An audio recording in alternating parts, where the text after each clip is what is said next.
What do Iranian Christians think of President Trump's decision to dump out of the Iran nuclear deal? Are they so preoccupied with just surviving in the midst of extensive persecution that they don't really care about it at all?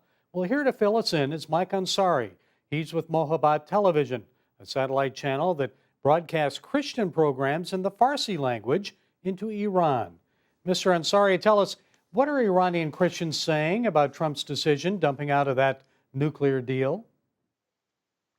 Iran is a country divided. Although Iran is an oil-rich country, its people are suffering from a very profound economic crisis. So at this moment, an average Iranian, whether it's Iranian Christian or Iranian Muslim, they're very much concerned about their survival and their basic daily needs. Our assets inside the country relate to us that when somebody gets paid at the beginning of a month, by the 10th day into the month, pretty much they have run through their entire paycheck.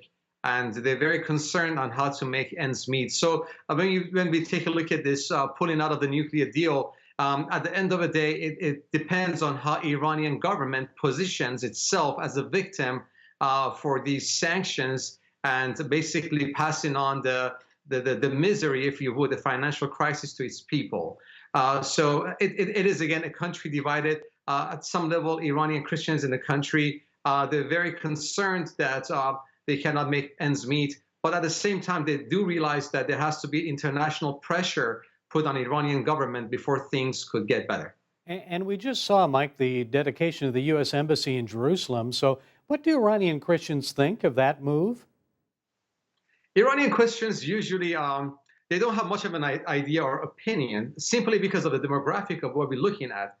Most of the Iranians that are becoming Christian, they're coming from Islamic backgrounds. The majority of the population of Iran, over 60%, is comprised of people under 30 years of age who have been told by the Iranian government for the past 37, 38 years that your two major enemies are the imperialist United States and also the Zionist Israel. So to them, when an average Muslim finds Jesus and gives their heart to Jesus as an MBB or Muslim background believer, many times they really do not have a perspective of the international impact or at least the importance of Israel to the biblical perspective. So they might be a little less hostile then, maybe, than the Iranian leadership is. But is that difficult when they do come to Christ to kind of get them to understand the importance of Israel and our faith?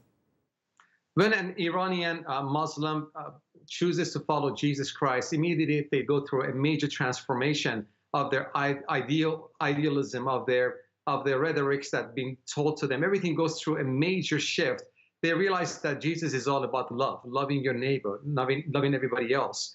And they do realize that back in the scripture, at the time of King Cyrus, who was called the Messiah, he was all about respecting the neighbors and also providing liberty and freedom to people who have been in bondage, including the Jews of Israel. But when they find Christ, all of a sudden their worldview changes and they start coming to terms with loving the people they've been told they were enemies. And when they dissected them further, Gary, they realized that there is no need for them to hate anybody, not even Israel, that the propaganda that has been told to them for years is bankrupt. How are Christians faring inside Iran now? Is the persecution against them getting worse, or are they being left alone?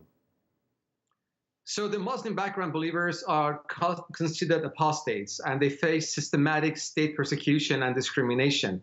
Apostasy, which is defined as leaving Islam for any other religion, is not codified as a crime under Iran's penal code. However, according to Article 220 of Iran's Islamic Code, if there is no codified law with respect to a particular issue, such as the people becoming Christian, then judges must deliver their judgment on the basis of authoritative Islamic sources. So Iranian courts typically follow the lead of a conservative cleric such as Ayatollah Khomeini, who viewed apostasy a crime punishable by death. So in the last few years, we realized that most extrajudicial killings in Iran have been slowly replaced by arbitrary arrest and detentions. Most of the arrested individuals are coerced to divulge information about their house church activities and those of their friends under the threat of criminal persecution or arrest of any of their family members. So it is a very difficult time. Iranian Christians in Iran realize that whenever there are sanctions or there are political